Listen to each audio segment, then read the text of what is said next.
There's something haunting about the way ancient ruins stand against time, silent, crumbling, yet bursting with stories we've barely begun to understand.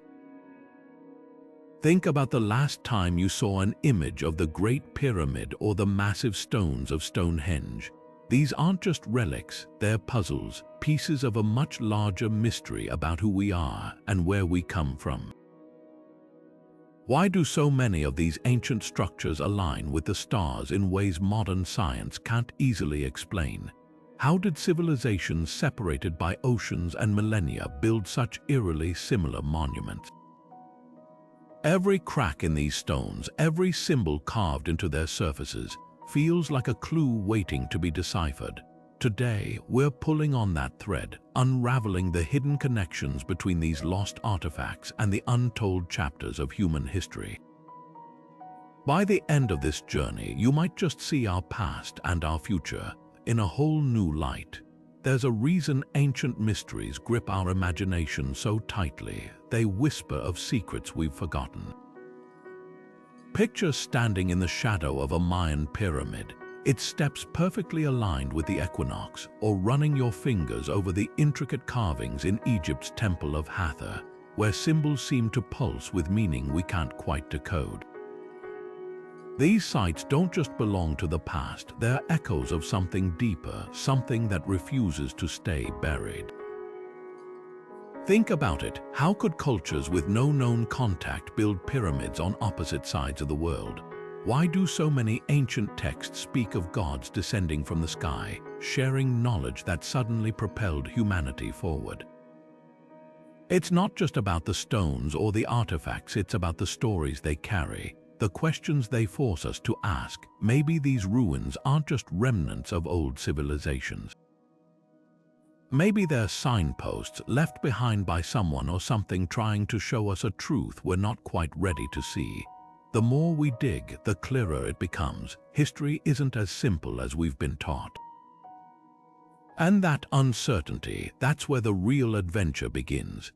Take the Great Pyramid of Giza, a monument so precise its sides align almost perfectly with the four cardinal directions, a feat modern architects would struggle to replicate without satellites.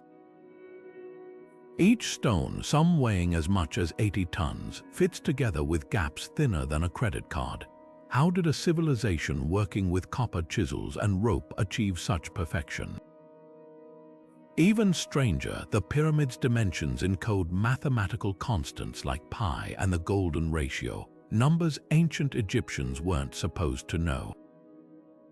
Then there's the alignment. The shafts inside point directly to stars like Orion's belt, as if the pyramid were a snapshot of the heavens frozen in stone. Mainstream archaeology tells us these were tombs for pharaohs, but why go to such extraordinary lengths just to bury a king? Alternative theories suggest the pyramids might have been power plants harnessing Earth's energy or celestial clocks predicting astronomical events. Some point to the mysterious lack of hieroglyphs inside the main chambers, unlike any other Egyptian tomb. Others whisper of even wilder possibilities, that the knowledge to build them came from somewhere else entirely. Every time we think we've solved one riddle, the pyramid reveals another, pushing us to question not just ancient history, but the very limits of human innovation. Now consider the Nazca Lines stretching across Peru's desert like a sprawling, ancient code. These enormous geoglyphs, some over 1,000 feet long, depict animals, plants, and geometric shapes so precise they could only be fully appreciated from above. Who crafted these intricate designs, and what drove them to etch messages into the earth that they themselves could never see in their entirety? The scale alone is staggering, hundreds of lines running arrow straight for miles, crossing rugged terrain without a single misstep. Modern surveys show these shapes maintain near-perfect proportions, suggesting their creators possessed advanced knowledge of geometry and spatial planning. But here's the real puzzle. Without flight or elevated vantage points, how did the Nazca people achieve such accuracy? Some theories point to simple tools and surveying techniques, while others propose something more enigmatic, like celestial guidance or lost technologies. Then there's the purpose. Were these lines giant astronomical calendars marking solstices and celestial events, sacred pathways for ceremonial processions? Or perhaps, as some researchers suggest, signals to something or someone beyond our understanding? The Nazca culture left no written records, only these cryptic drawings that endure under the desert sun. Their silence is deafening. Every time a new line is discovered, it feels like another page torn from humanity's oldest diary, a reminder that some secrets refuse to be buried. Buried beneath the waves for 2,000 years, the Antikythera Mechanism emerged from a shipwreck not as a corroded relic, but as a key to rewriting history.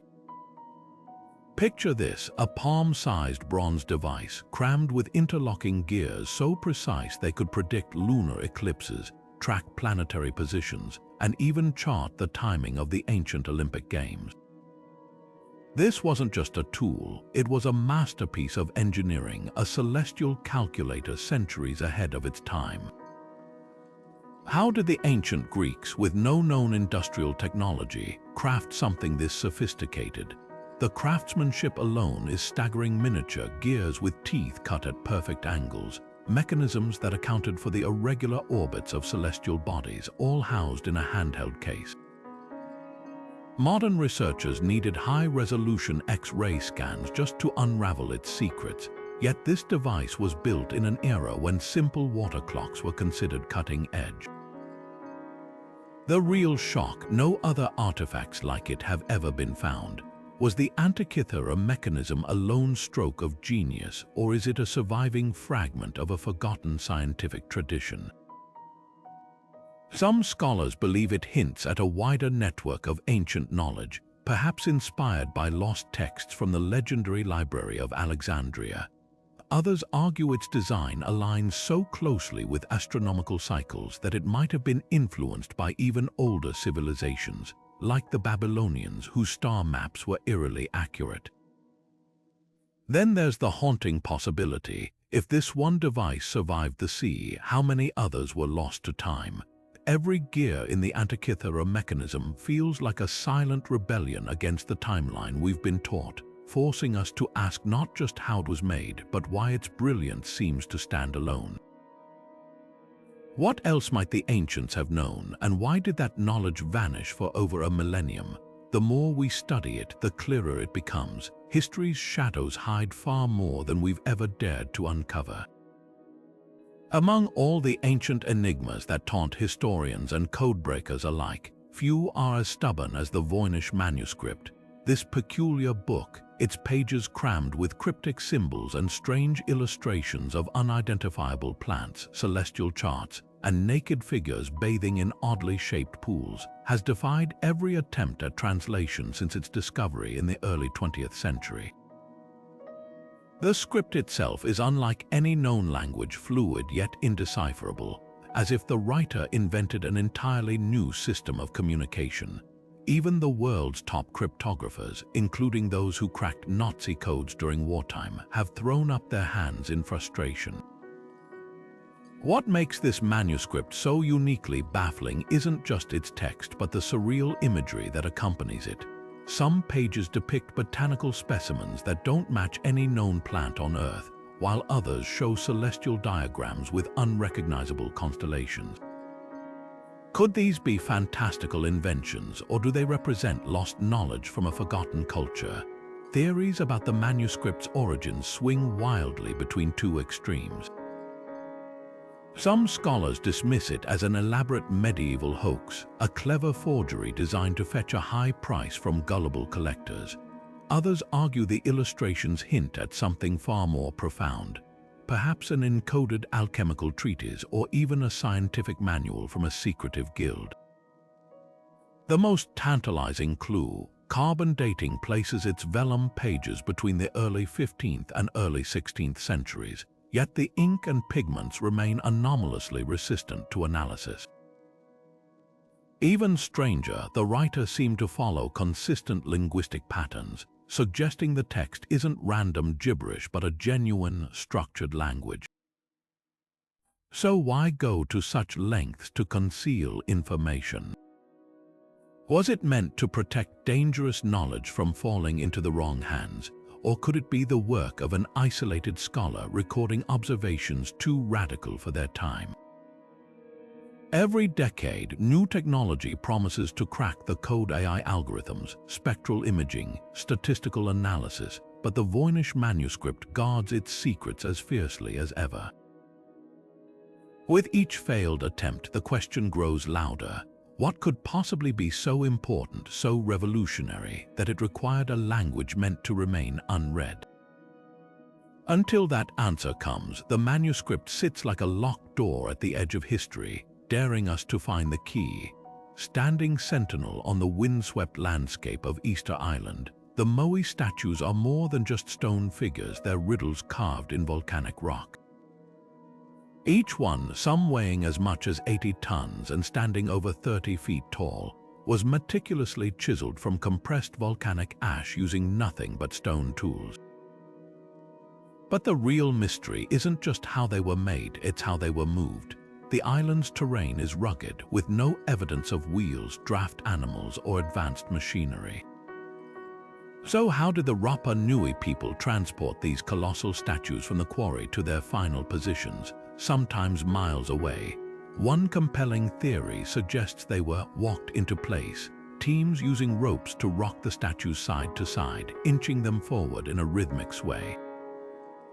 Experiments have shown this method could work, but it would have required precise coordination and an intimate understanding of balance. Then there's the question of purpose. Unlike most ancient monuments that face outward toward approaching visitors, the Moai gaze inland, their hollow eyes fixed on the island's heart. Were they guardians of sacred land, markers of freshwater sources, or perhaps vessels for ancestral spirits? Oral traditions hint that they represented deified chiefs, their presence channeling supernatural power to protect the living. Yet the sheer scale of their construction suggests something even deeper, a society capable of extraordinary collaboration, united by a shared vision we can only glimpse through these silent sentinels. And then, abruptly, the carving stopped. By the time European explorers arrived in the 18th century, many Moai lay toppled, as if the island's people had turned away from their own creations. Was it resource depletion, societal collapse, or a spiritual reckoning that ended this tradition? The statues don't speak, but their presence lingers like an unfinished sentence, one that challenges us to reconsider what we know about human ingenuity, devotion, and the fragile threads that bind a culture together. Buried beneath the dust of southeastern Turkey lies a discovery so revolutionary, it shatters our understanding of human history. Gobekli Tepe isn't just another archaeological site, it's a time capsule from an era we never knew existed. Picture this, a sprawling complex of massive stone pillars, some weighing over 16 tons, carved with eerie depictions of foxes, scorpions, and vultures in mid-flight. These aren't primitive scratches, they're masterful reliefs, etched with precision by people who supposedly hadn't even invented pottery yet. What's truly staggering? Carbon dating places Gobekli Tepe at around 12,000 years old, making it 6,000 years older than Stonehenge and a full 7 millennia before the Great Pyramid. This wasn't built by a settled farming society, it predates agriculture itself. So how did hunter-gatherers living off wild plants and game organize the labor to quarry, transport, and erect these megaliths without wheels, metal tools, or even domesticated animals? The pillars form perfect circles, with two central monoliths towering over the rest, suggesting a ritual purpose. But here's the twist. After centuries of use, the entire site was deliberately buried under thousands of tons of earth, as if someone wanted to preserve it or hide it. Some researchers believe Gobekli Tepe was a pilgrimage site, drawing people across vast distances to participate in ceremonies that may have birthed the very concept of organized religion. Others speculate the carvings tell a forgotten story, a warning perhaps about cosmological events or lost knowledge. Then there's the startling possibility that this wasn't an isolated project. Satellite surveys reveal at least 20 similar structures hidden in the region, waiting to be excavated. If one site rewrote history, what will a dozen more reveal? The more we uncover, the clearer it becomes. Civilization's origins are far older and far stranger than any textbook dared to suggest, and that deliberate burial. It feels less like an ending and more like a message left not for the people of its time, but for us, standing here 12,000 years later, still struggling to read the signs. In a quiet corner of the National Museum of Iraq sits an unassuming clay jar, no bigger than your hand, that could rewrite the history of technology. Known as the Baghdad Battery, this 2,000-year-old artifact consists of a copper cylinder and an iron rod, carefully sealed inside with traces of an acidic residue. To modern eyes, it looks eerily like a rudimentary battery, capable of generating a small electric charge when filled with vinegar or lemon juice. The implications are staggering. Did ancient Mesopotamians harness electricity centuries before Galvani and Volta made their famous discoveries? Some researchers suggest it might have been used for electroplating, coating objects with thin layers of precious metals, a technique that would require precisely the kind of low-voltage current this device could produce. Others propose medical applications, pointing to ancient Greek texts that describe using electric fish to numb pain, hinting at an early understanding of electricity's therapeutic potential. But not everyone is convinced. Skeptics argue the jar could have simply held sacred scrolls, its metal components acting as protective casings. Yet the mystery deepens when you consider the absence of similar finds. If this was a one-off experiment, why craft it with such precision? And if it was part of a broader technological tradition, where's the rest of the evidence? The silence of the archaeological record only fuels the speculation. Could this humble jar be a fragment of a lost scientific lineage, a glimpse of knowledge that once flickered in the ancient world before being extinguished by time? The answer might lie in the gaps between what we've found and what we're still searching for, reminding us that history's most tantalizing clues often come wrapped in silence. The Peary Rise Map doesn't just challenge history, it shatters it. Imagine unrolling a piece of parchment in the year 1513, only to find coastlines no European explorer had ever seen, drawn with uncanny precision. This Ottoman naval chart, named after its creator Admiral Piri Reis, shows not just the familiar contours of Europe and Africa, but the northern coastline of Antarctica, ice-free and shockingly accurate. Here's the catch. Official records claim Antarctica wasn't discovered until 3 centuries later, buried under miles of ice. So how did a 16th century cartographer depict a continent hidden beneath glaciers, using details modern sonar mapping would only confirm in the 20th century? The admiral himself left a clue in the margins, noting that his work was compiled from 20 older maps, some dating back to the time of Alexander the Great. Could these lost sources have preserved geographical knowledge from an advanced civilization erased by time? The map's accuracy extends beyond Antarctica. It captures the Andes Mountains, the Amazon Basin, and even the Falkland Islands, all places Europeans hadn't officially reached. Even stranger, the projection used resembles aerial surveys, as if drawn from a vantage point high above the Earth. Mainstream scholars argue it's a compilation of sailors' tales and guesswork, but the precision defies coincidence. Alternative theories suggest the original maps might trace back to the legendary Library of Alexandria, where ancient scholars supposedly housed global knowledge later lost to fire.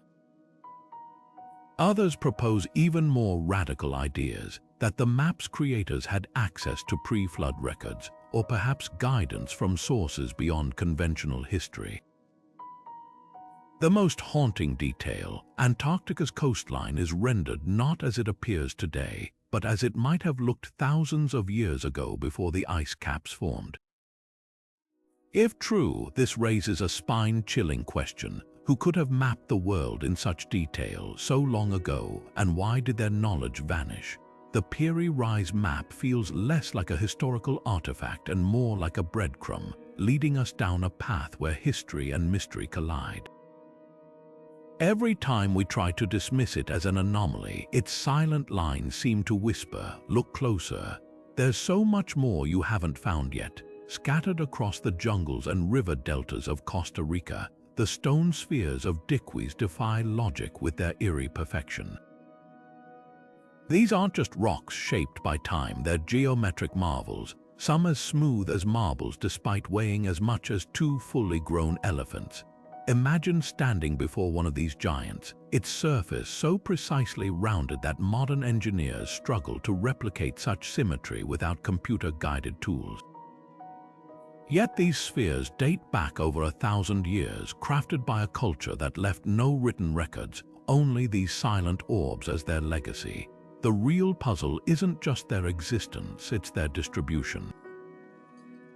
Found in clusters, sometimes aligned in straight lines or geometric patterns, their arrangement hints at intentional design. Were they celestial maps marking solstices or planetary alignments? Territorial markers for ancient chiefs, or perhaps ritual objects believed to harness Earth's energy or commune with spirits. The method of their creation is equally baffling. Without metal tools or advanced machinery, how did indigenous artisans achieve such flawless curvature? Archaeologists suggest a painstaking process, pecking away at boulders with harder stones, then polishing them with sand over generations. But the sheer consistency across hundreds of spheres hints at something more, a standardized technique possibly passed down through guilds of master craftsmen. Some spheres even display magnetic anomalies, leading researchers to wonder if their placement tapped into unseen forces beneath the Earth. Then there's the mystery of their survival. While other monuments crumbled, these spheres endured earthquakes, floods, and centuries of vegetation reclaiming the land. Many were found half-buried, as if deliberately placed or hidden. The most unsettling theory, that their perfect form wasn't just artistic ambition but a mathematical language, encoding knowledge about harmony, balance, or even warnings about cosmic cycles. Today, locals speak of them with reverence, calling them Los Bolas de los Dioses, the balls of the gods. Whether art, science, or sacred objects, their silence speaks volumes. They remind us that some civilizations measure their greatness not in towering pyramids, but in the patience to shape stone into spheres so perfect they whisper across millennia. High above the city of Cusco, the walls of Sacsayhuaman snake across the landscape like a stone puzzle frozen in time. These aren't just stacked rocks, they're a masterclass in precision, each massive block carved to interlock perfectly with its neighbors, leaving no room for mortar or even the thinnest blade to slip through. Some stones weigh over 100 tons, yet they fit together with seams so tight they defy logic. How did the Inca, working without modern tools or even the wheel, achieve such flawless craftsmanship? The conventional explanation points to patient labor years of chiseling, sanding, and trial and error. But when you run your hand along those seamless joints, it's hard not to wonder if there's more to the story. One theory suggests the Inca possessed a forgotten technique, perhaps using plant extracts or natural acids to soften the stone temporarily, allowing them to mold it like clay before it hardened again. Others point to local legends that speak of liquid sunlight, a mysterious substance said to make stone pliable. Then there's the more controversial idea that acoustic levitation or anti-gravity methods were employed, using sound frequencies to lift and position the massive blocks. While mainstream archaeology dismisses these claims as speculative, the sheer scale of Sacsayhuaman's precision keeps the debate alive. but the real intrigue lies in the wall's design. Their zigzag pattern isn't random, it mirrors the lightning bolt, a sacred symbol in Inca cosmology associated with their sky god Ilapa. Was this a fortress, as many assume, or something far more profound? The site's alignment with celestial events suggests a dual purpose: defensive stronghold by day, astronomical observatory by night. During the summer solstice, shadows cast by the walls create precise geometric patterns, hinting at a deeper connection between earth and sky. Even more puzzling, Sacsayhuaman's foundations reveal layers of older construction beneath, as if built upon the bones of a much older civilization. The Spanish conquistadors, awestruck by what they found, claimed the walls were the work of giants or demons, unwilling to believe humans could create such marvels. Today, the stones remain silent, their secrets locked in those knife-edge joints. Whether the product of immense patience, lost technology, or something beyond our current understanding, Sacsayhuaman stands as a testament to a time when craftsmanship and cosmic knowledge might have been one and the same. Every perfectly placed block whispers the same tantalizing question: how much did the Inca truly know, and why did that knowledge vanish into the Andes mist? Deep in the quiet Zhejiang province of China, the Longyu Caves stretch underground like a forgotten city carved by giants. These aren't natural caverns. Every inch of their walls, from floor to ceiling, bears the unmistakable marks of human tools, chiseled with such precision that each groove mirrors the next in perfect uniformity. Picture standing inside one of these massive chambers, your flashlight revealing pillars standing at regular intervals, their surfaces etched with patterns that look less like random scratches and more like deliberate symbols. The scale is staggering: 24 caves discovered so far, some large enough to hold aircraft, all excavated by hand from solid sandstone. Yet despite their obvious sophistication, not a single historical text, local legend, or even folktale mentions their construction. It's as if whoever built them wanted their work to vanish from memory. What makes these caves so unsettling isn't just their silence in the records, it's the logistical nightmare they represent. Engineers estimate that removing the rubble from just one cave would have required 1,000 workers laboring non-stop for 6 years. But here's the twist: no debris pile has ever been found nearby.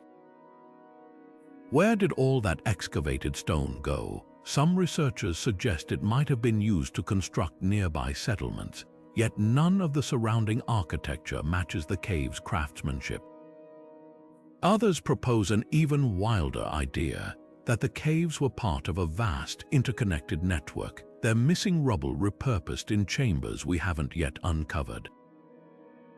Then there's the question of purpose. The walls aren't just bare rock, they're covered in parallel chisel marks, all angled at 60 degrees. A consistency that hints at either a cultural signature or a functional requirement. Were these spaces ancient granaries designed to control humidity for food storage, secret military bunkers hidden from invading forces, or perhaps ceremonial spaces, their echoing chambers meant to amplify rituals now lost to time? The most intriguing clue lies in the pillars. Unlike structural supports in other ancient sites, these seem almost decorative, placed with exact symmetry, but not strictly necessary to hold up the ceilings. Could they have served as resonance chambers, transforming sound into something more profound? Local villagers whisper about vibrations in the caves, strange echoes that seem to hum when the wind hits them just right. But the real mystery might be hiding in plain sight. In 2001, a similar cave system was discovered 200 miles away in Fujian province. Same precise markings, same eerie absence of records. If these sites are connected, they hint at a tradition far more widespread than we ever imagined. The deeper we dig into the Longyu Caves, the clearer it becomes. Someone went to extraordinary lengths to carve these spaces, then erase all memory of why. Whether hiding knowledge, preserving it, or protecting it from some long-forgotten threat, their silence feels deliberate, And that's the most haunting part of all. When a culture leaves behind monuments but no stories, it's not an accident. It's a message, one we're still struggling to hear. In a remote cave high in the mountains of Tibet, a discovery was made in 1938 that would spark debates for decades to come. The Dropa stones, hundreds of stone discs, each about a foot wide with a hole in the center, looked like ordinary artifacts at first glance, but upon closer inspection, tiny spiral grooves were found to contain what appeared to be microscopic hieroglyphs, a script so small it seemed impossible to carve by hand.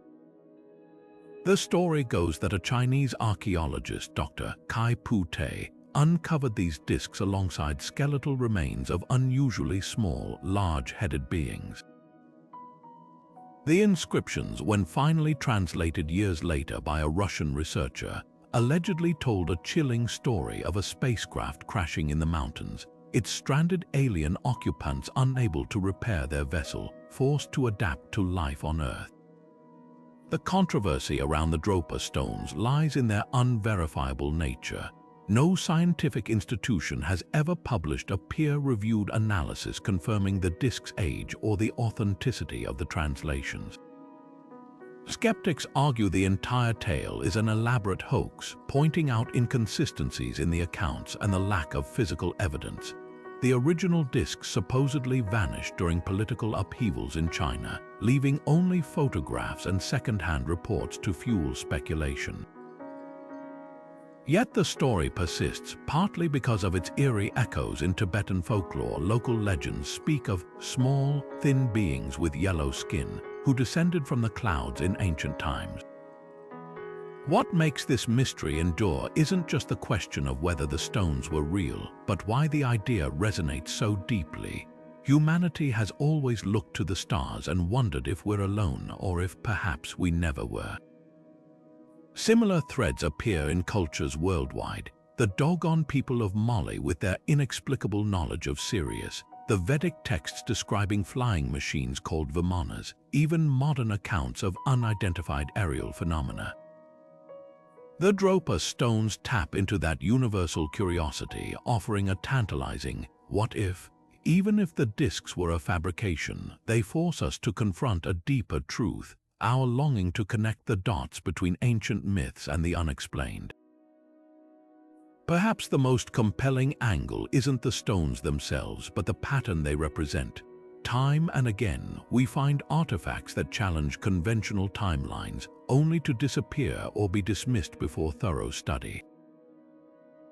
Whether the Dropa stones were a genuine relic or an inspired forgery, their legacy lingers in the shadows of archaeology, a reminder that some mysteries refuse to be neatly categorized. The real question isn't just about extraterrestrials, it's about why certain stories, no matter how fringe, cling to the edges of history, waiting for someone to take them seriously. Beneath the crystal blue waters off Japan's Yonaguni Island lies a site that stops marine archaeologists mid-breath, a colossal, terraced structure rising from the ocean floor like a drowned city frozen in time. The Yonaguni Monument, with its near-perfect right angles, stepped platforms and towering pillars, looks undeniably man-made. Yet the debate rages, is this a natural geological oddity, or the ruins of a civilization swallowed by rising seas millennia ago? The sheer scale is staggering, massive stone blocks forming terraces that stretch over 250 feet long, some positioned at precise 90-degree angles. Ocean currents have sculpted the region's rock formations for ages, but nothing else nearby resembles Yonaguni's uncanny symmetry. Divers have even identified what appear to be carved pathways, circular depressions resembling post holes, and a monolithic face eerily reminiscent of Moai statues. Those who argue for human hands point to the structure's alignment. Its straight walls and sharp corners mirror known megalithic sites worldwide, the most striking feature. A giant platform nicknamed the Turtle, its flat surface and geometrically cut edges defying typical erosion patterns. Marine geologists counter that underwater sandstone often fractures along straight lines, creating accidental mimicries of architecture. Yet even skeptics admit Yonaguni's complexity is unusual. If nature shaped this, why does it stand alone in such perfection? Then there's the haunting question of age. Sea level data suggests the area was above water until at least 10,000 years ago, placing Yonaguni in the same enigmatic era as Gobekli Tepe. Could this be a relic of a pre-flood culture, like the fabled continents of Mu or Lemuria mentioned in ancient texts? Local legends speak of a sunken kingdom, its people vanishing beneath the waves after angering the gods. Modern sonar surveys reveal more angular shapes nearby, hinting at a possible network of structures still buried under sediment. Whether a quirk of geology or a lost chapter of human history, Yonaguni's silent stones hold their secrets tight. Every dive into its shadowy corridors feels like trespassing on a doorstep we weren't meant to find, a reminder that the ocean's deepest mysteries might still be written in stone. High on the walls of the Dendera Temple in Egypt, a series of carvings capture the imagination in a way few ancient artworks do. At first glance, the relief appears to show a massive, elongated bulb, a glass-like vessel containing what looks like a coiled serpent, tethered by a cable to a box held by a priest-like figure. Surrounding this scene are towering figures raising their arms as if in reverence or caution. The resemblance to a modern light bulb is so striking that it's hard to dismiss the comparison entirely.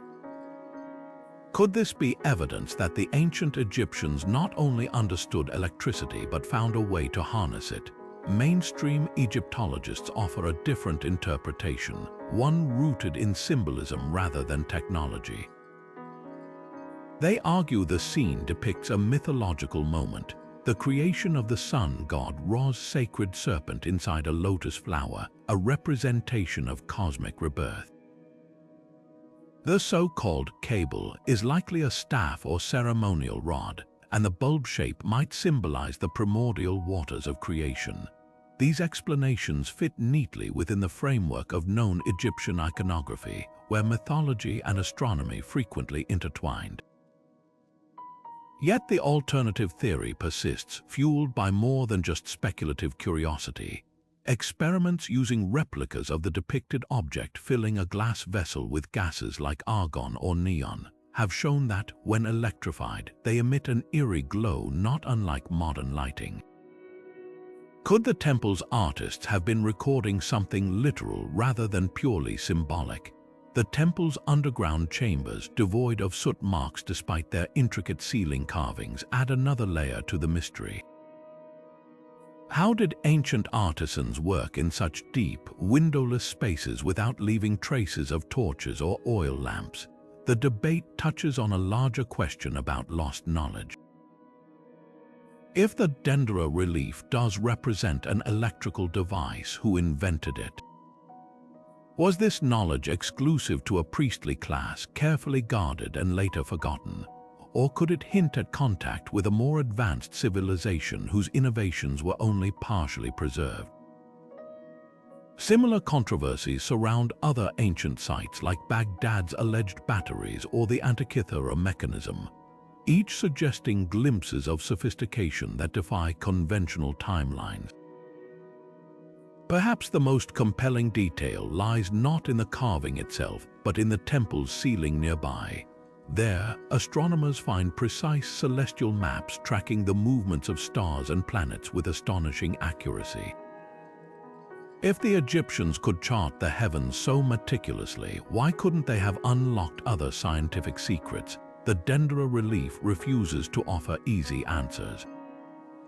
It stands as a riddle carved in stone, daring us to question whether the boundary between myth and technology might be thinner than we've been taught. Every time we assume ancient people couldn't have known something, discoveries like this whisper back, or could they? Buried in the dry soil of Peru's Ica region, a collection of ancient stones tells a story so unbelievable, it challenges everything we think we know about human history.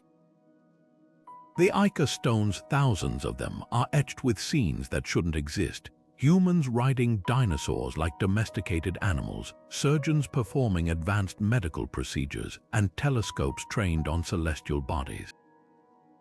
These aren't crude scratches, they're intricate carvings filled with anatomical and astronomical details that would have been impossible for a pre-modern culture to depict accurately. The controversy begins with their discovery. In the 1960s, a local farmer claimed to have found them in a cave, yet their sudden appearance and the sheer volume of stones raised suspicions. Skeptics argue they're modern forgeries, pointing to inconsistencies in the weathering patterns and the farmer's eventual admission that he'd crafted some himself. But here's where the mystery deepens. Not all the stones fit this explanation. Geologists who have examined a subset of the carvings note a dark, oxidized patina covering the grooves, suggesting the engravings could be centuries older than the farmer's lifetime. Some depict dinosaur species only identified by paleontologists decades after the stones surfaced, raising the unsettling question: how could a rural Peruvian farmer in the mid-20th century know enough about extinct creatures to render them with such precision? One stone even shows a human figure standing beside what looks unmistakably like a stegosaurus, its spiked tail and armored plates meticulously detailed. Then there's the matter of the technology. Several stones illustrate complex surgical scenes, figures using tools resembling scalpels and forceps, performing what appears to be organ transplants or cesarean sections. Others show what might be telescopes or flying machines, their designs eerily echoing Leonardo da Vinci's sketches. If these carvings are genuine, they imply a civilization with knowledge far ahead of its time. But if they're hoaxes, why go to such lengths to create thousands of them, many hidden in remote areas where they might never be found? The most compelling argument against dismissal lies in local lore. Indigenous oral traditions speak of the Old Ones, a race of giants who walked the earth alongside monstrous beasts and possessed wisdom lost to time. Could the Ica Stones be a fragmented record of these legends or something more?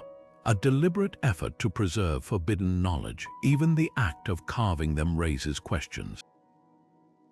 The stones are andesite, a volcanic rock so hard it would require diamond-tipped tools to etch clean lines. Yet the grooves are smooth, as if made by hands wielding something far beyond primitive chisels. Whether ancient artifacts or an elaborate ruse, the Ica Stones force us to confront an uncomfortable possibility. History might not be as linear as we've been taught. They dangle the tantalizing idea that human achievement has risen and fallen in cycles we've yet to fully uncover. Every time we try to consign them to the realm of hoaxes, another detail surfaces that doesn't quite fit. And that's the heart of the mystery, not just what the stones show, but why they refuse to let us look away. High atop the Bekaa Valley in Lebanon, the ruins of Baalbek stand as a silent challenge to everything we think we know about ancient engineering. The Temple of Jupiter, with its massive foundation stones, defies explanation. Each of these megaliths weighs as much as 3 blue whales, roughly 800 tons. That's heavier than a fully loaded Boeing 747. Just one of these blocks would strain the limits of modern cranes, yet here they sit, perfectly fitted together like pieces of a giant's puzzle, stacked 40 feet high. How did a civilization lacking steel, hydraulics, or even the wheel achieve this? Theories swing wildly between the plausible and the extraordinary. Some archaeologists suggest a system of ramps, ropes, and sheer manpower, thousands of workers laboring for decades, inching these stones into place with wooden sledges and levers. But even this explanation hits a wall. The largest block, known as the Stone of the Pregnant Woman, lies abandoned in a nearby quarry, partially carved out of the bedrock. At nearly 1,200 tons, it's twice the weight of anything actually used in the temple. If the builders could quarry it, why didn't they move it? Unless perhaps they realized even their most advanced techniques had met their limit.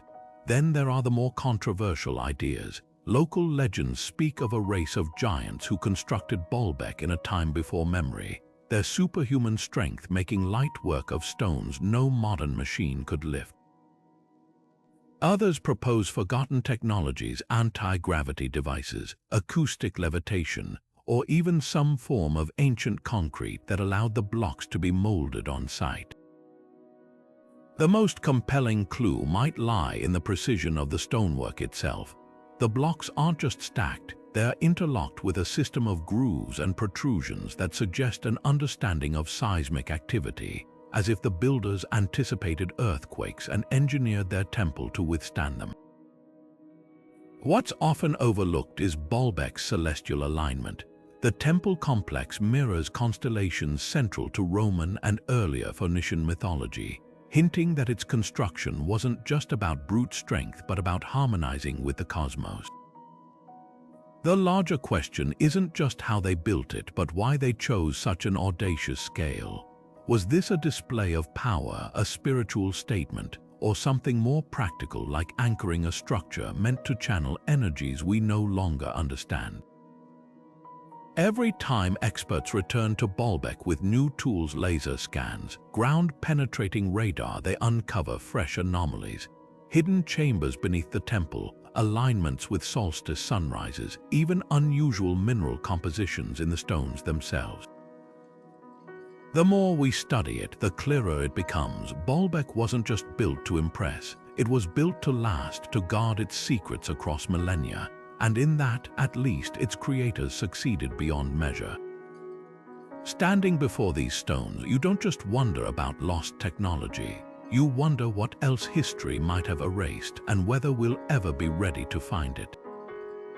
Scattered across the rugged highlands of Laos, the Plain of Jars presents a spectacle that feels almost alien. Thousands of enormous stone vessels, some taller than a person, standing in clusters across the landscape like sentinels of a forgotten ritual.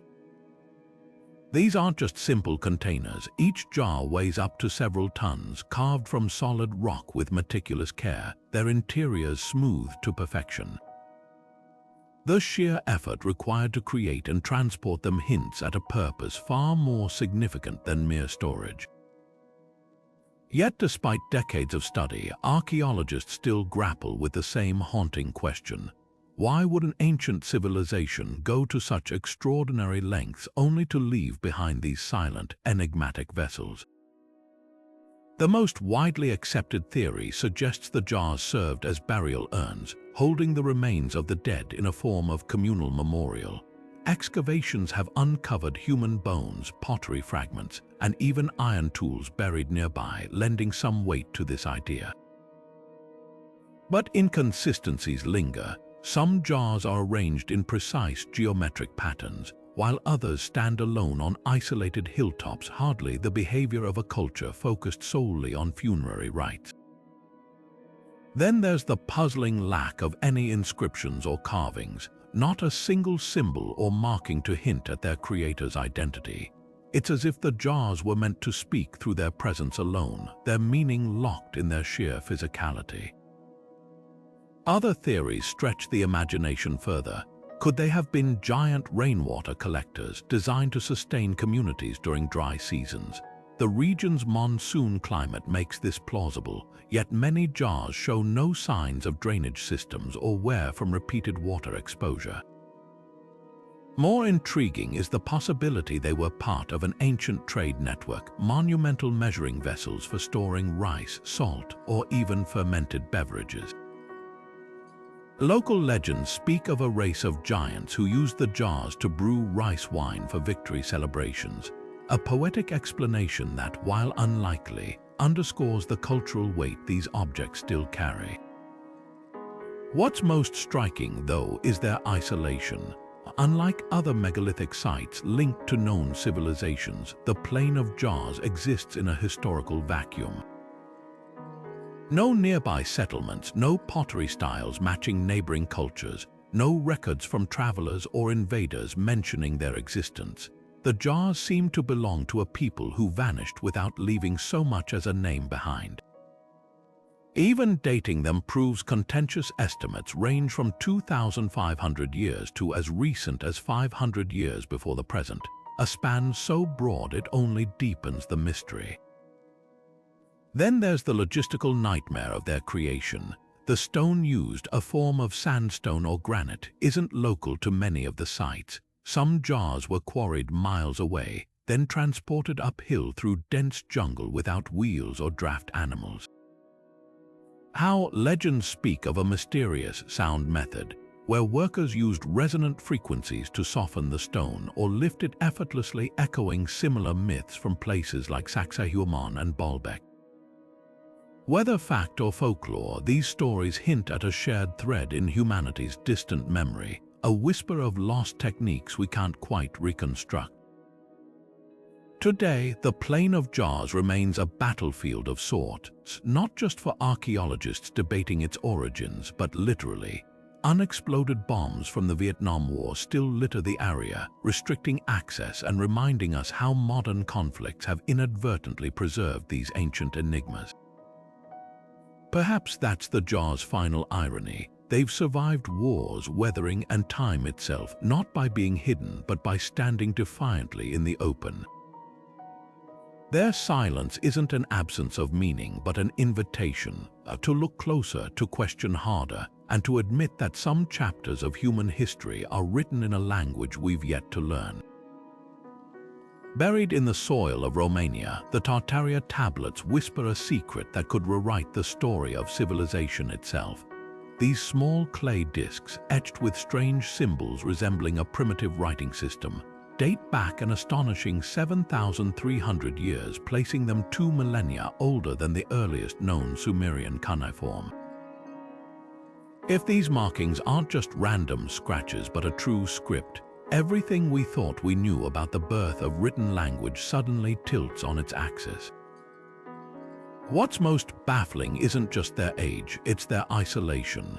Found alongside burnt bones and clay figurines in a burial site, the tablets seem to belong to the Vinca culture, a Neolithic society with no known connection to Mesopotamia.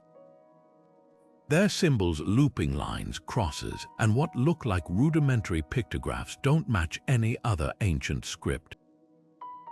Were these people experimenting with communication long before the great empires of the Fertile Crescent?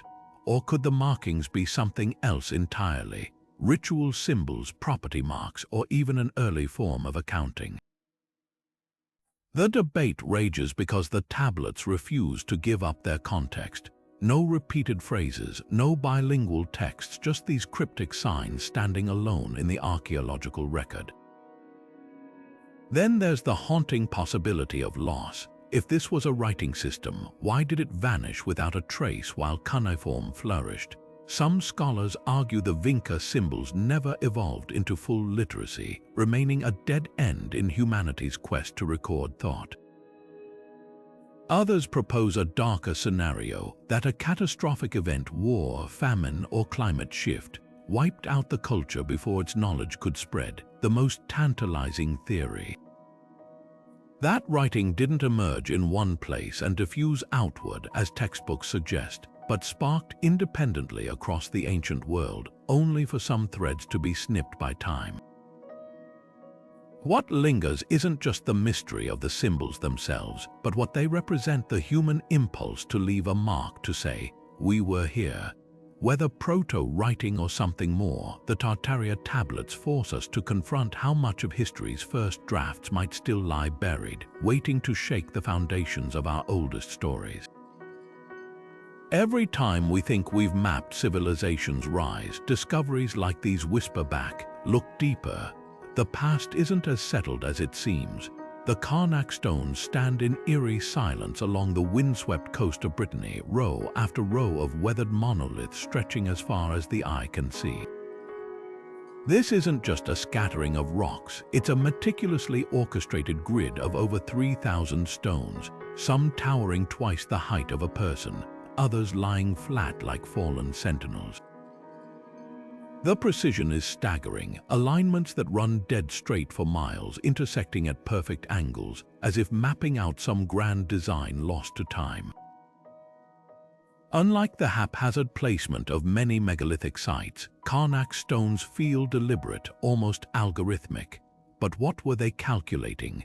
One compelling theory suggests these stones served as a colossal astronomical observatory, their rows aligned with solstice sunrises or lunar cycles.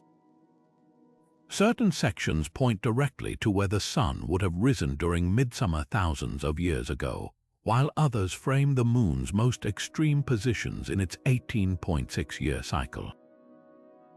If true, this wouldn't just be a calendar, it'd be a celestial computer, tracking time on a scale that dwarfs modern clocks. Skeptics argue that with so many stones, some alignments are bound to match astronomical events by chance. Yet the sheer consistency of these patterns makes coincidence harder to swallow.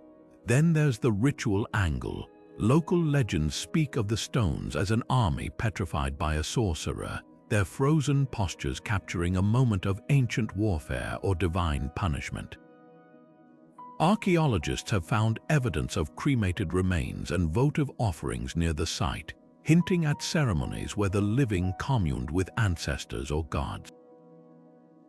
The largest stones, known as the Menec alignment, form a vast corridor that might have guided processions, their shadows at dawn creating pathways of light and dark, a physical metaphor for the boundary between worlds. But perhaps the most overlooked clue lies in the stones' distribution. They're not isolated to Carnac. Similar, smaller alignments dot the surrounding landscape, suggesting a network of sites connected by shared knowledge or belief. Some researchers propose they were territorial markers, dividing land between clans or signaling resource-rich areas. Others see them as seismic sensors, their placement reacting to underground water or fault lines, turning the entire region into a kind of Neolithic early warning system. What's undeniable is the effort behind them. Quarrying, transporting, and erecting these megaliths would have required not just manpower, but a society unified by purpose. The stones vary in composition, some granite, others metamorphic rock, indicating they were sourced from different locations, possibly as part of a collective pilgrimage or trade agreement. That level of coordination implies a culture far more complex than we've credited to Neolithic Europe. The Carnac stones refuse to fit neatly into any single explanation. They might be all these things at once: clock, temple, and boundary, or something we haven't yet imagined. Their silence is the real puzzle. Unlike Egyptian hieroglyphs or Mesopotamian tablets, they offer no inscriptions, no clear symbols to decode. Just rows upon rows of stones standing guard over a secret they've kept for over 6,000 years. Every time we think we've cracked their code, they reveal another layer, reminding us that some mysteries aren't meant to be solved, only wondered at. In the rolling countryside near Visoko, Bosnia, a cluster of hills stirs a debate that cuts to the heart of how we see the past. The so-called Bosnian pyramids, especially the largest, dubbed the Pyramid of the Sun, rise from the landscape with startling symmetry, their slopes forming near-perfect triangles when viewed from certain angles. To some, these aren't just natural formations but remnants of an advanced prehistoric civilization. Their terraced sides and alignment with cardinal points too precise to be accidental. Geophysicists working with the project claim to have discovered underground tunnels, strange energy anomalies, and even man-made concrete blocks beneath the soil.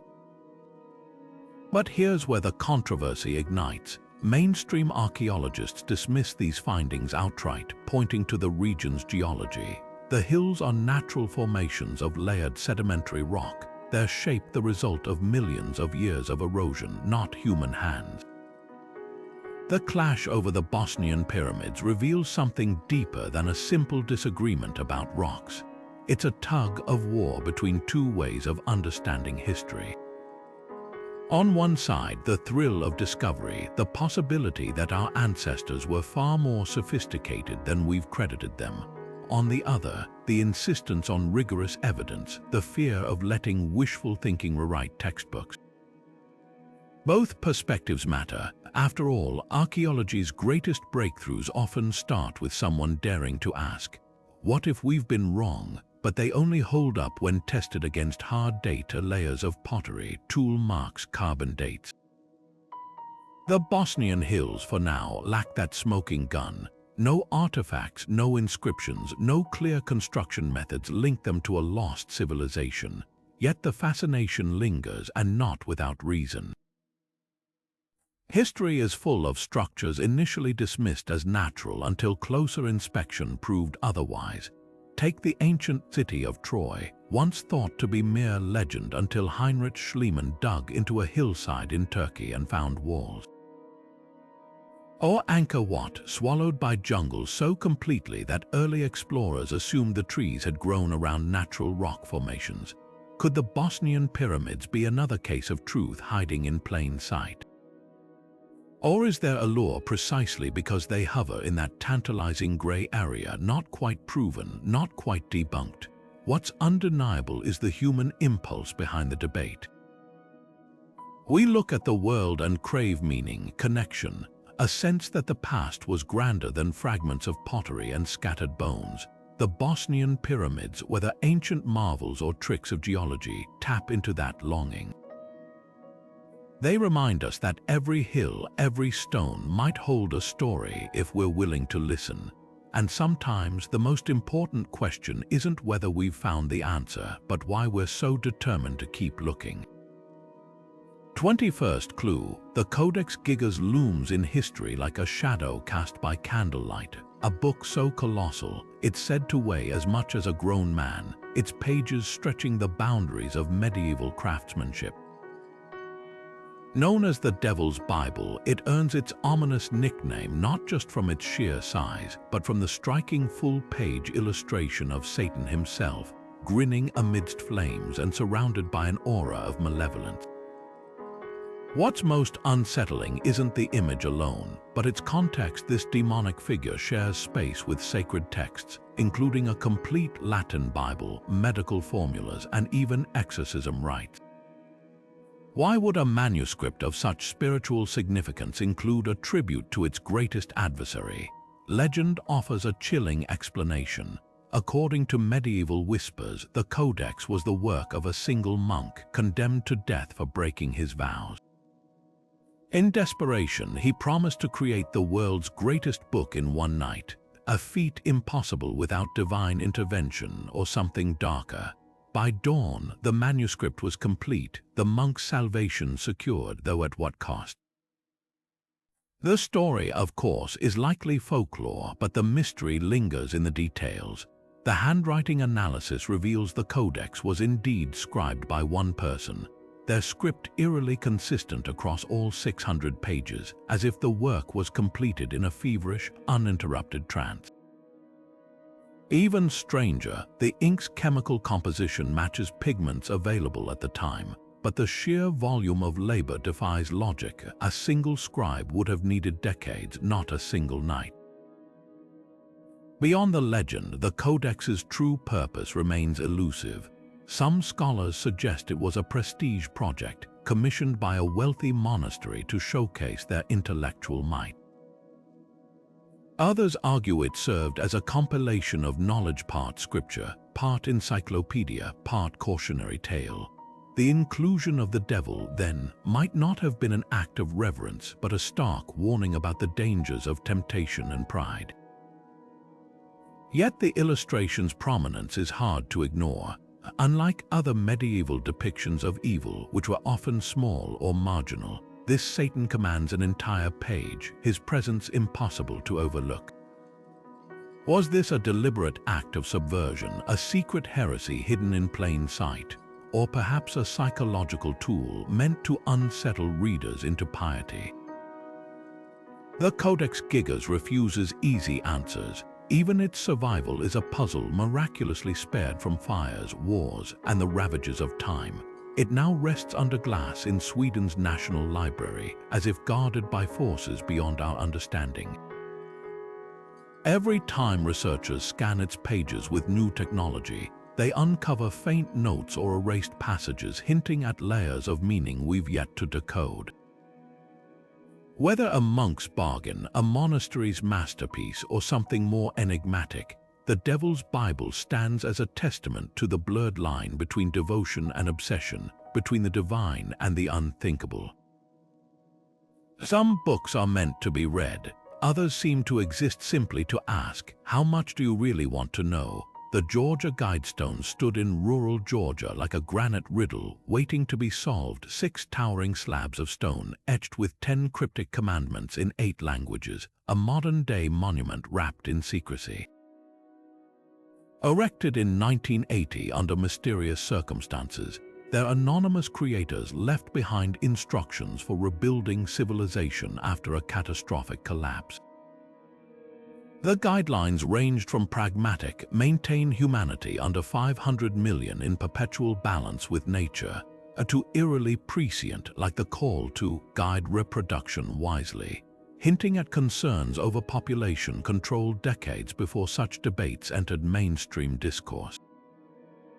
Then, just as suddenly as they appeared, the stones were toppled in 2022 by an explosive act of vandalism, their fragments hauled away before investigators could fully unravel their origins. What makes the Guidestones so unsettling isn't just their message, but the deliberate anonymity behind them. The project was commissioned by a man using the pseudonym R.C. Christian, who claimed to represent a group of like-minded individuals. He paid in cash, provided elaborate blueprints, and vanished without a trace after construction. Architects involved in the project later described his demeanor as calm but urgent, as if he were racing against some unseen deadline. The stones themselves were precision cut to align with celestial events, their central column acting as a gnomon to mark the solstices and equinoxes, while a small hole drilled through the granite framed the North Star. This wasn't just a manifesto, it was a time capsule designed to outlast its creators, a coldly logical set of instructions for a future dark age. Conspiracy theories flourished like weeds around the Guidestones. Some saw the hand of secret societies, Freemasons, Rosicrucians, or even a shadowy global elite prepping for a planned collapse. Others interpreted the stones as a warning, their call for a drastically reduced population, echoing dystopian fears of forced depopulation. The truth, as always, is likely more nuanced. Linguists noted the phrasing bore striking similarities to early 20th century eugenics literature, while environmentalists pointed to the stones' emphasis on ecological balance as visionary for their time. Yet the absence of any clear ideological fingerprints only deepened the mystery.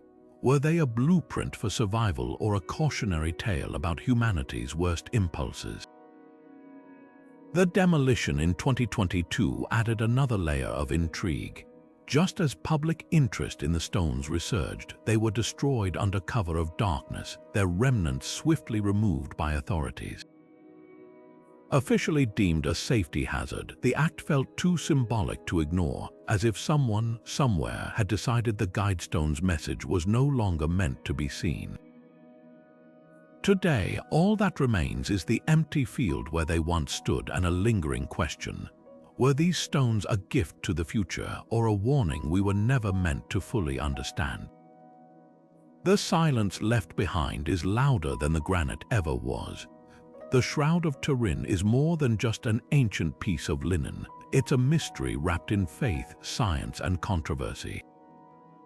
This faint, ghostly imprint of a man's body, complete with wounds matching the biblical account of crucifixion, has been venerated for centuries as the burial cloth of Jesus. Yet despite decades of high-tech analysis, the shroud refuses to surrender its secrets.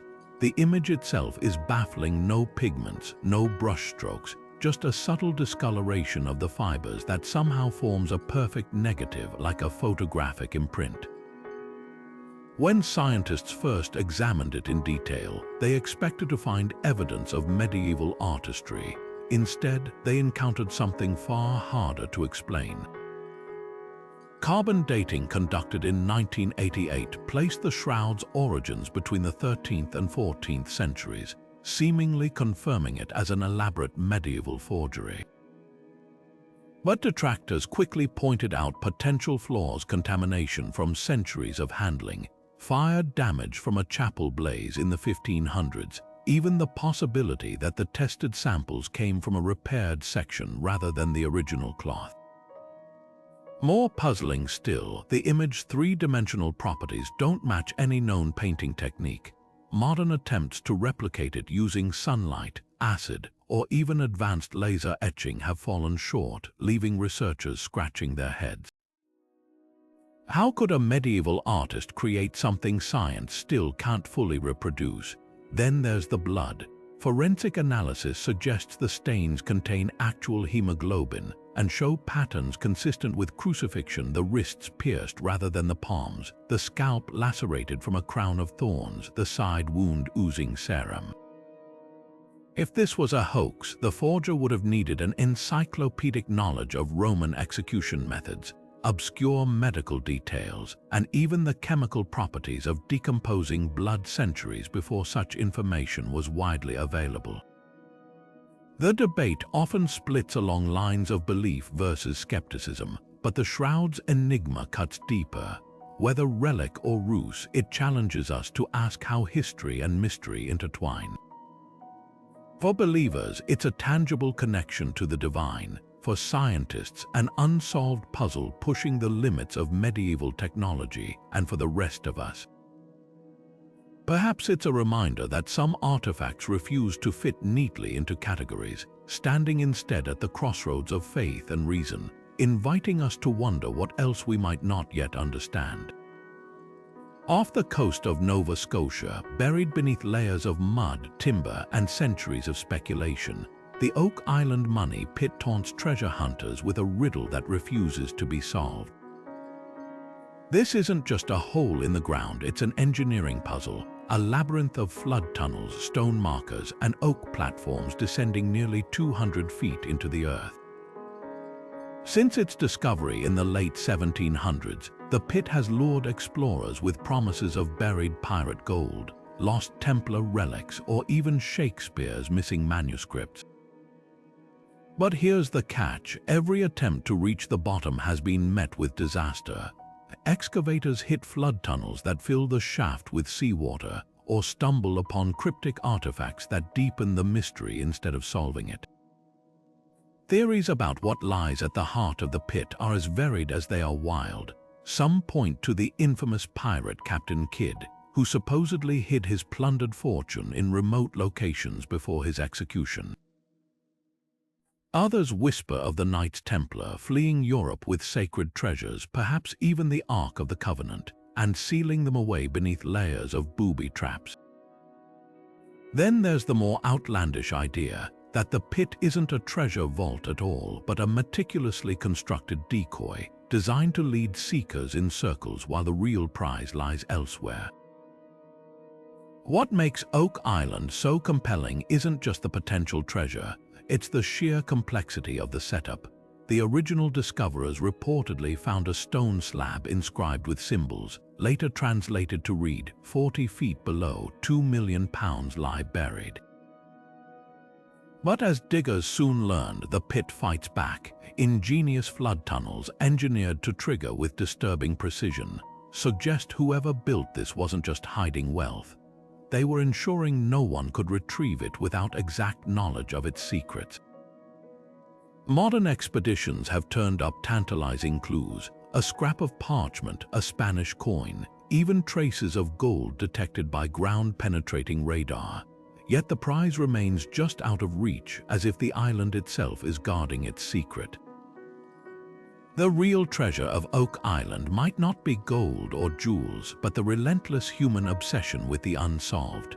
Over 200 years of failed digs, bankrupted fortunes, and even deaths haven't dulled the allure.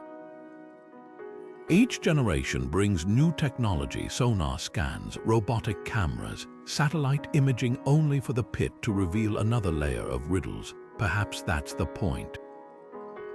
Some legends aren't meant to be cracked open but to endure, reminding us that the thrill of the hunt is often greater than the prize.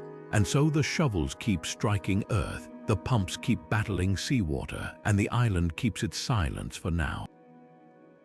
Puma Punku doesn't just challenge our understanding of ancient engineering, it obliterates it. Nestled high in the Bolivian Andes, this sprawling complex of shattered megaliths looks less like a ruin and more like a warehouse of precision-cut stone blocks abandoned mid-construction. The most baffling aspect, these aren't just rough-hewn rocks. Each slab is carved with geometric perfection, clean right angles, razor-sharp edges, and surfaces so smooth they could have been polished by modern machinery. Some stones interlock with dovetail joints and recessed grooves, techniques that shouldn't exist in a culture lacking metal tools or even the wheel. The scale of precision is almost unsettling. Take the famous H-blocks, massive granite and diorite slabs weighing up to 130 tons, each notched with identical recesses spaced with millimeter accuracy. Replicating this today would require diamond-tipped tools and computer-guided lasers, yet radiocarbon dating places Puma Punku's construction somewhere between 500 and 600 AD, long before such technology existed. Even more perplexing, the stone itself, harder than steel, would have shattered under the force of primitive copper or stone chisels. So how was it done? Mainstream archaeology suggests a combination of patience and lost techniques, perhaps abrasive sand mixed with water to slowly grind the stone into shape. But skeptics argue this doesn't account for the uniformity. Every cut is flawlessly straight, every angle precise, as if the builders worked from blueprints with industrial-grade tools. Local legends add another layer of intrigue. The Aymara people, descendants of the region's original inhabitants, speak of a time when gods walked the earth, sharing knowledge with humans before vanishing into the sky. Could these stories hint at contact with an advanced culture or even something beyond our current understanding? Then there's the mystery of the site's destruction. Puma Punku isn't just aged, it's shattered, its massive blocks scattered like toys after a tantrum. Geological studies reveal evidence of catastrophic flooding, possibly from a nearby lake breaching its banks. But some researchers point to the precision of the damage, wondering if this was intentional, a deliberate act of dismantling, as if someone wanted to erase the knowledge embedded in these stones. What lingers isn't just the question of how Puma Punku was built, but why. Unlike other ancient sites that serve clear ceremonial or practical purposes, this one feels almost utilitarian, its design devoid of decorative carvings or religious iconography. The closest modern comparison might be an assembly line or a modular storage system, raising the eerie possibility that what we're seeing isn't a temple or palace, but the scattered pieces of a much larger and far more sophisticated machine. Every visit to Puma Punku leaves more questions than answers, as if the stones themselves are daring us to think bigger, to reconsider not just ancient history, but the very trajectory of human innovation. The story of Atlantis begins with a whisper across millennia, not in some dusty scroll or forgotten tablet, but in the dialogues of Plato, written 2,400 years ago. He describes an advanced island kingdom beyond the Pillars of Hercules, its streets lined with concentric rings of water and land, its people possessed of technology and wisdom far ahead of their time. Then, in a single day and night of catastrophe, it sank beneath the waves, lost forever. Most scholars dismiss it as allegory, a moral fable about hubris and divine punishment. But what if Plato was recording something more than fiction? What if Atlantis wasn't just a cautionary tale, but a distorted memory of a real place? Consider the sheer persistence of the search.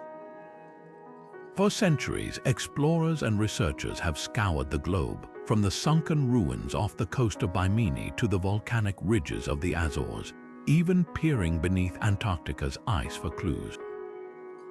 Each potential site carries tantalizing hints. In the Mediterranean, the Minoan civilization on Crete collapsed around 1600 BC after a volcanic eruption on Thera, a cataclysm so vast it may have inspired the Atlantis legend. The island's layered palaces, intricate plumbing, and sudden disappearance fit eerily well with Plato's account. Then there's the Richat structure in Mauritania, a natural geological formation so perfectly circular it looks like a city viewed from above, its concentric rings mirroring Atlantis's description. But the debate isn't just about locations, it's about timing. Plato places Atlantis's fall 9,000 years before his own era, pushing its existence back to the end of the last ice age. That window overlaps with a period of dramatic sea level rise when coastlines worldwide were swallowed by flooding. Could this be the kernel of truth in the story? Ancient cultures from the Maya to the Aboriginal Australians speak of great lands lost to the sea, suggesting a shared memory of catastrophic change. The Doggerland Shelf, once a fertile plain connecting Britain to Europe, now lies beneath the North Sea, its hunter-gatherer villages drowned by melting glaciers. If Atlantis was real, perhaps it wasn't a single city, but many, a global network of early cultures erased by rising waters. What makes the legend endure isn't just the possibility of discovery, but what Atlantis represents. The idea that civilizations rise and fall in cycles, that greatness can be wiped away in an instant. Every time we uncover an underwater ruin or decode an ancient map hinting at lost lands, the question lingers: how much of our own history is still hidden beneath the waves?